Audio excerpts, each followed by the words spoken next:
Assalamualaikum. Nama diberi Puteri Atiqah Izzati binti Tuan Syamuddin. Nombor matrik saya adalah 2022937761. Dalam video ini kami sekumpulan ingin menerangkan atau membentangkan tentang integrasi akal dan wahyu dalam falsafah Islam. Assalamualaikum, nama saya adalah Siti Nur Izzati binti Zaidi dan kad matrik saya 2022949889. Assalamualaikum, nama saya Nur Aisyah Bektiani dan nombor matrik 2022923979. Assalamualaikum, nama saya Nurul Atilah binti Muhammad Zulfi. Nombor matrik saya 2022907777. Untuk pengenalan, saya akan mulakan dengan manusia adalah makhluk ciptaan Allah Subhanahu Wa Taala yang paling sempurna. Kenapa? Manusia dibezakan dengan adanya akal. Seperti binatang, mereka tidak mempunyai akal walaupun mereka juga adalah makhluk ciptaan Allah Subhanahu Wa Taala. Walau bagaimanapun, akal mampu merosakkan diri kita jika kita tidak berpandukan wahyu. Hal ini kerana jika kita tidak berpandukan wahyu, bermakna apa yang kita fikirkan mungkin tidak selaras dengan apa yang telah ditetapkan oleh Allah Subhanahu Wa Taala ataupun oleh agama Islam. Selain daripada itu, akal juga tidak mampu berfikir secara rasional jika kita mengalami tekanan. Hal ini akan menyebabkan berlakunya bunuh diri ataupun melakukan perkara-perkara yang tidak sepatutnya dilakukan dan diharamkan dalam Islam. Dan disebabkan itu juga akal kita perlu disokong oleh wahyu untuk membentuk satu kefahaman yang selaras dengan Islam dan juga untuk mengelakkan satu keputusan yang tidak relevan berlaku dalam kalangan masyarakat kita. Selain daripada itu, keperluan keselarasan akal dan wahyu adalah untuk membentuk falsafah Islam. Falsafah Islam adalah usaha menggunakan akal berpandukan agama untuk mencari satu kebenaran. Falsafah Islam juga terbahagi kepada beberapa aspek seperti etika dan kehidupan, teoretikal, intelektual dan pelbagai lagi. Dan seperti yang kita semua tahu, corak pemikiran adalah tunjang kepada perbuatan manusia. Jadi jika kita fikirkan benda yang baik, perbuatan kita juga akan baik. Hal ini kerana apa yang kita fikirkan akan mempengaruhi hati dan juga tindakan kita sebagai seorang manusia. Seterusnya, kita akan masuk kepada bab pengertian dan peranan untuk akal, wahyu dan integrasi. Seterusnya, pengertian dan peranan akal. Akal adalah alat spiritual manusia yang digunakan untuk membezakan antara hal yang salah dan hal yang benar dan untuk menganalisis sesuatu yang kemampuannya sangat tergantung pada pendidikan seseorang. Kurniaan akal daripada Allah menyebabkan manusia diamanahkan untuk menjadi khalifah di muka bumi ini. Sebagai contohnya, haiwan, tumbuh-tumbuhan dan langit. Selain itu, Islam amat menitik beratkan tentang akal kerana golongan yang mempunyai akal yang sempurna sahaja dipertanggungjawabkan untuk melakukan semua ibadah yang diamanahkan oleh Allah. Dengan ini, manusia dapat meningkatkan potensi dirinya sama ada untuk dunia ataupun untuk akhirat kelak. Menurut Imam Ghazali, akal dapat dibezakan menjadi 4 pengertian. Pertama, akal adalah hal yang membezakan manusia dengan makhluk lain di muka bumi ini. Selanjutnya, akal dapat menerima ilmu teoritis dan mampu berfikir idea-idea yang kabur. Ilmu adalah yang dapat mengubah seseorang daripada keadaan anak-anak ke keadaan yang lebih dewasa, sehingga ia dapat membezakan hal-hal yang baik dan buruk. Selain itu, erti ketiga adalah akal sebagai ilmu-ilmu yang merupakan hasil dari pengalaman seseorang. Pengertian ini disamakan dengan istilah gabyun, dan jahlun. Akhir sekali, makna keempat adalah untuk dapat mengetahui akibat dari segala sesuatu sebagai puncak kekuatan fikiran yang terakhir dan mampu melawan hawa nafsu daripada melakukan perbuatan maksiat. Akal memegang peranan penting bagi manusia dalam kehidupannya. Umat Islam yang bebas berfikir sendiri merupakan cara berfikir yang berpotensi membawa kemajuan dan peradaban. Peranan akal sangat penting dalam membezakan berbagai hal. Dengan akal, seseorang dapat berfikir secara rasional dan pemikiran mereka akan lebih baik dan lebih matang, terutama bagi mereka yang berilmu. Seseorang yang berpengetahuan dapat dibezakan dari cara mereka berfikir dan melakukan sesuatu. Selain itu, akal berperanan dalam meningkatkan keimanan dan ketakwaan pada individu dan masyarakat. Iman dan amal penting untuk sistem rasional kerana mereka membezakan antara fikiran yang kurang berpengetahuan dan fikiran yang lebih berpengetahuan. Keyakinan yang ada dalam diri seseorang tidak serta-merta menggambarkan seberapa baik atau buruknya seseorang, tetapi mereka mengamalkannya. Oleh kerana itu, setiap orang harus meningkatkan keimanan dan ketakwaan dalam diri. Peranan juga memungkinkan masyarakat untuk bergerak menuju karakter yang lebih baik melalui iman dan amal seseorang. Fikiran yang sihat juga dapat mencerminkan karakter seseorang yang lebih dewasa dan mampu bersaing dengan orang lain secara ilmiah.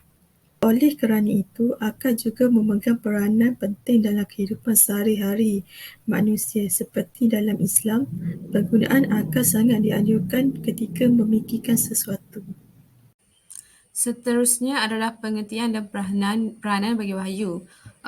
Pengertian wahyu dari segi bahasa adalah isyarat, ilham, nasihat, bimbingan, panduan atau petunjuk yang disampaikan ke dalam hati manusia. Manakala dari segi syarat ialah kalam Allah yang disampaikan kepada para nabi dan rasul melalui malaikat Jibril mengenai syarat dan hukumnya sebagai bimbingan kepada manusia. Seterusnya ialah peranan wahyu. Wahyu mempunyai dua peranan, iaitu peranan terhadap individu dan terhadap masyarakat. Peranan terhadap individu adalah untuk memandu Muslim supaya patuh kepada Allah dan menjauhi larangannya. Wahyu juga memandu akal individu untuk berfikir dan menggunakan nikmat Allah.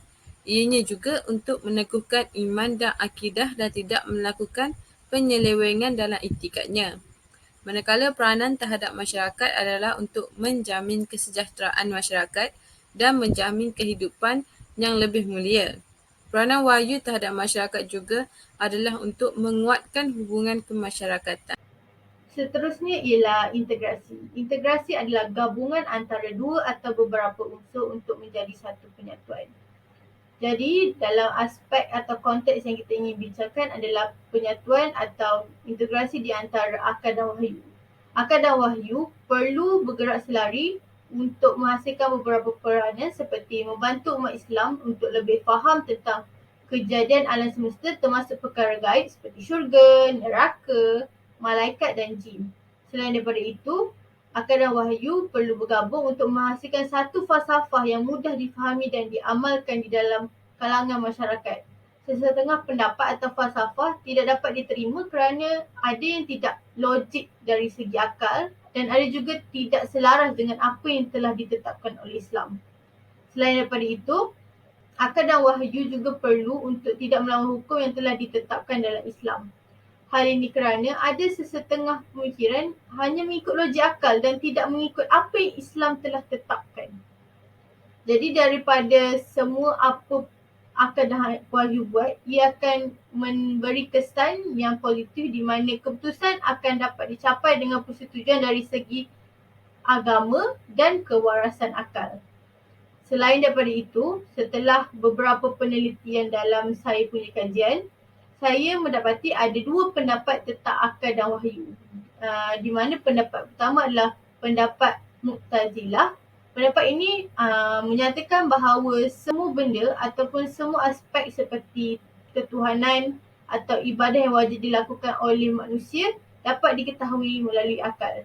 Walau bagaimanapun, pendapat kedua menafikan benda itu dan dia pendapat Asy'ariyah mengatakan bahawa berkenaan dengan kewajipan atau Tuhan kita dapat ketahui daripada wahyu.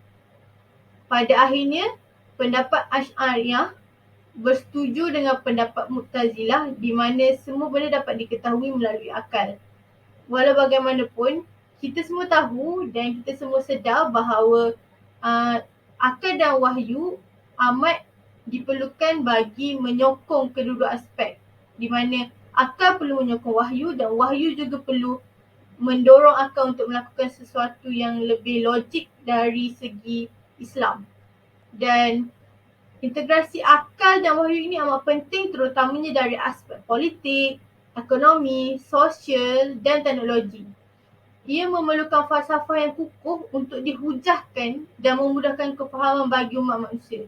Jika kita tidak mempunyai satu falsafah yang kukuh, manusia ataupun masyarakat lebih mudah untuk menolak falsafah tersebut kerana bagi mereka mungkin ia tidak logik dari segi akal dan juga mungkin ia tidak relevan dari segi apa yang Islam telah tetapkan.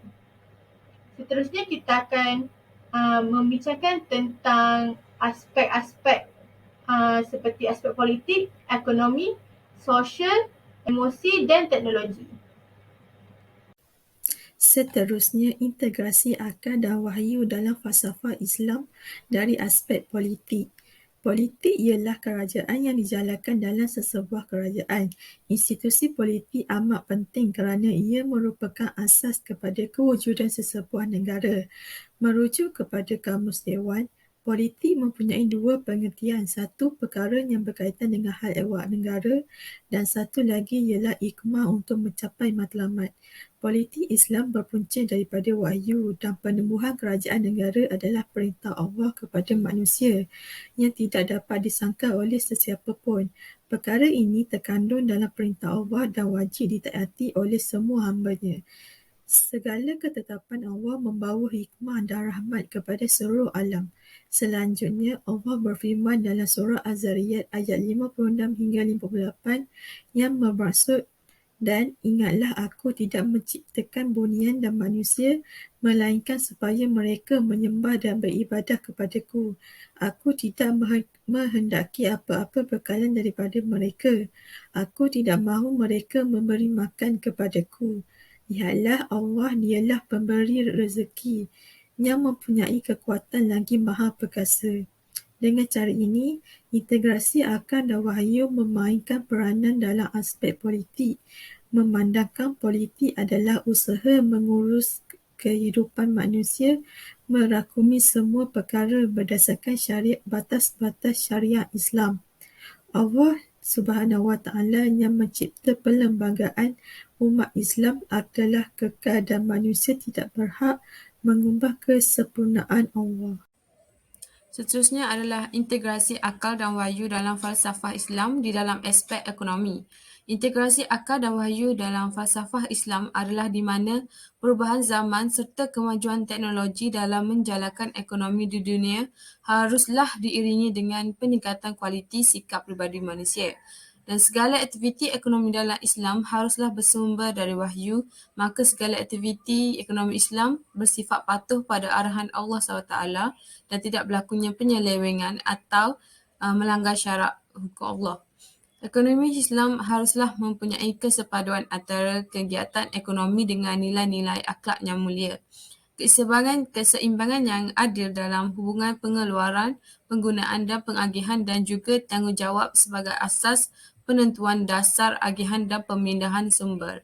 Jika hanya menggunakan akal, sebagai contohnya ekonomi barat yang hanya menggunakan akal, kita dapat melihat ekonomi barat mempunyai banyak riba, pengumpulan wang haram dan sebagainya.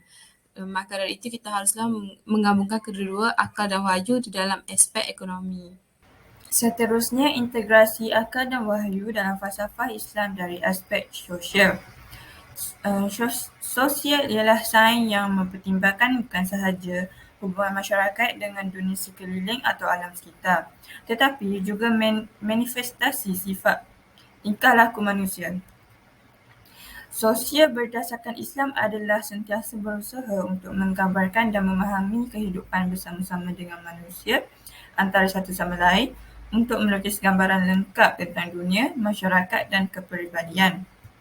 Apabila integrasi akal dan wahyu digunakan dalam aspek sosial, ia akan menghasilkan sebuah masyarakat yang harmoni dan bijaksana ketika berkomunikasi dan bersosial.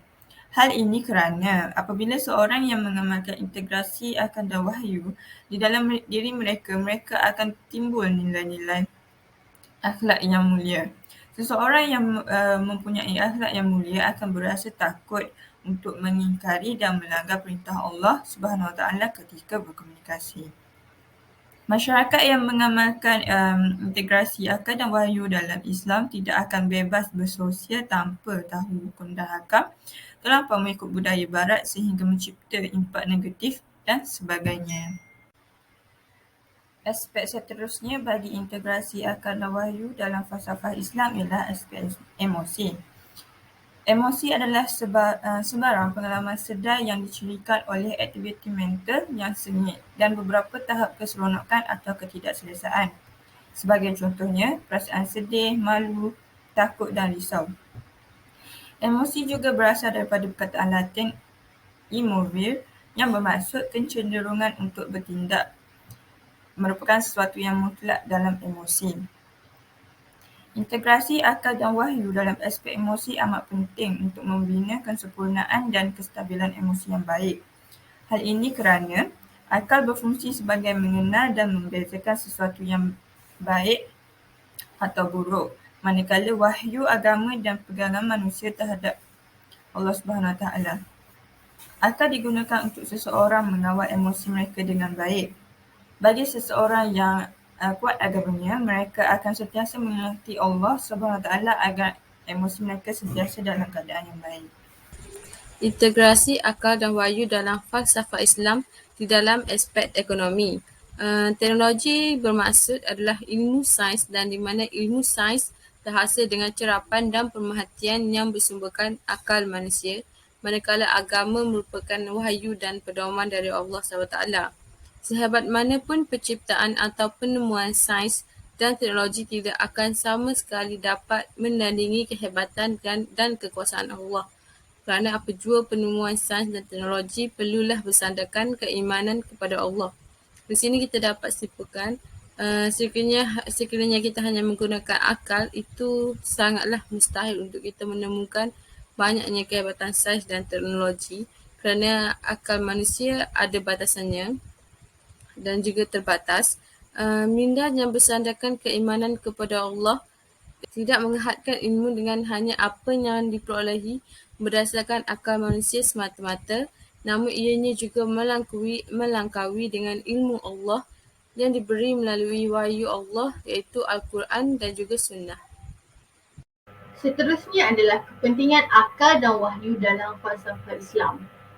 Setelah beberapa penelitian, saya menjumpai 3 kepentingan akal dan wahyu dalam falsafah Islam. Yang pertama adalah memberi keseimbangan dari semua aspek berfikir. Yang kedua adalah memelihara akidah seseorang. Dan yang ketiga adalah menghasilkan kemuliaan akhlak dan tingkah laku seseorang. Seterusnya kita akan berbincang secara lanjut tentang ketiga-tiga kepentingan ini. Kepentingan yang pertama adalah memberi keseimbangan dari semua aspek berfikir. Seperti yang kita semua tahu dan sedar, pemikiran manusia mempunyai batasan untuk tidak melanggar hukum-hukum dalam Islam. Sebagai manusia, kita tidak boleh berfikir tentang bagaimana penciptaan Allah Subhanahu Wa Taala, bagaimana rupa bentuk Allah Subhanahu Wa Taala. Kita dilarang untuk berfikir sedemikian rupa. Selain daripada itu, antara perkara-perkara yang akal kita tak dapat fikirkan jawapannya ialah seperti kenapa kita perlu solat 5 waktu sehari semalam, berpuasa di bulan Ramadan dan juga membayar zakat. Persoalan ini telah terjawab melalui Al-Quran, hadis dan wahyu. Antaranya adalah seperti solat.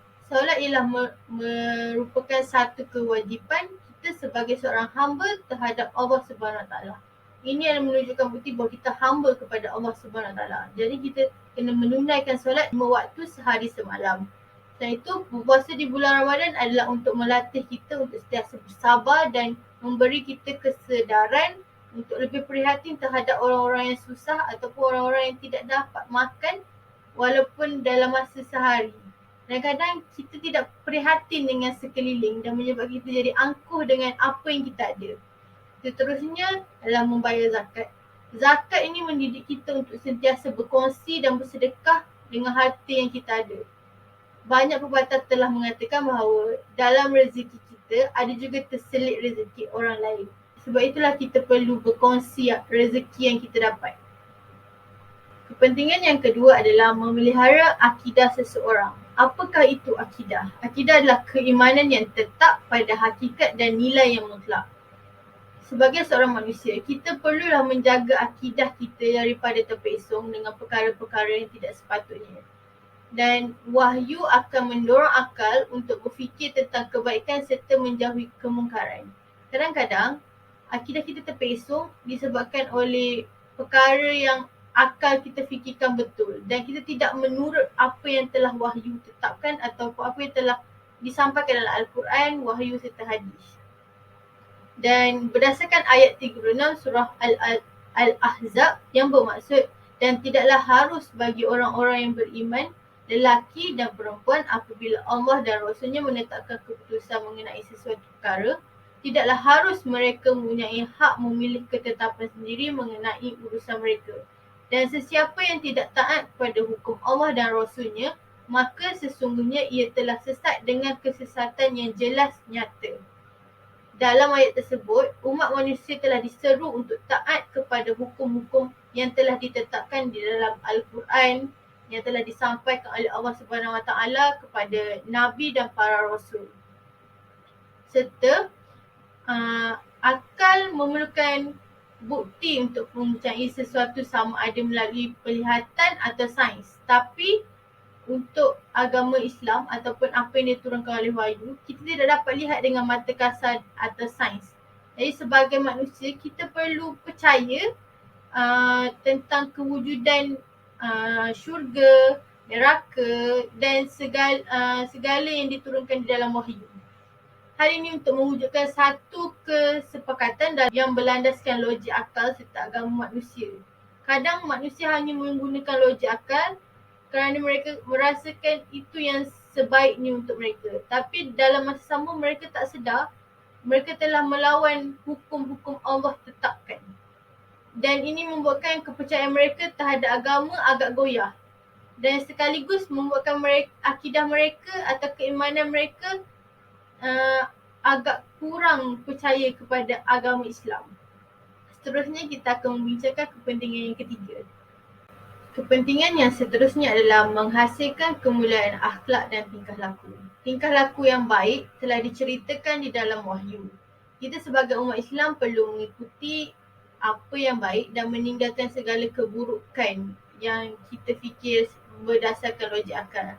Tingkah laku dan akhlak yang baik adalah selaras dengan matlamat penciptaan insan. Matlamat kita diciptakan oleh Allah Subhanahu Wa Taala adalah untuk menjadi khalifah dan juga hamba Allah. Jadi, kita sebagai makhluk Allah perlulah memainkan peranan sebagai hamba dan juga khalifah di muka bumi ini. Selain itu, kita dapat melaksanakan amar ma'ruf nahi munkar. Apakah itu amar ma'ruf nahi munkar? Amar ma'ruf nahi munkar adalah mengajak untuk melakukan kebaikan dan mengelakkan untuk melakukan kemungkaran.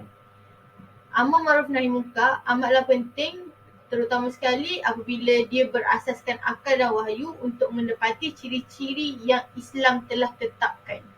Ini untuk mewujudkan satu masyarakat yang harmoni dan satu negara yang berjaya di masa akan datang.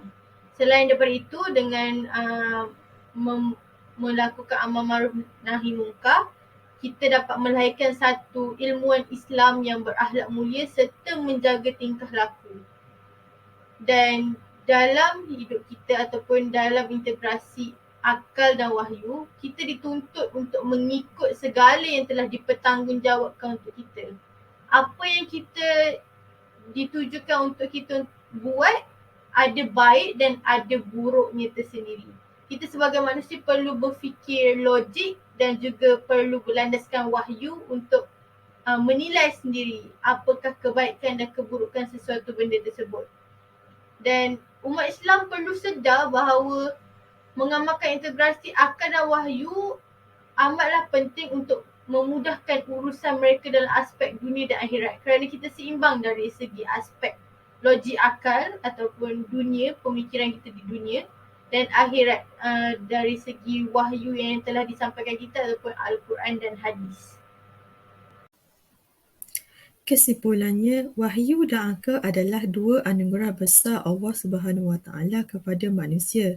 Wahyu ialah perasingan mutlak antara hak dan batil, tanpa sembarang prasangka kerana ia datang daripada Allah Subhanahu Wa Taala dan tidak dipengaruhi oleh suasana, tempat dan budaya.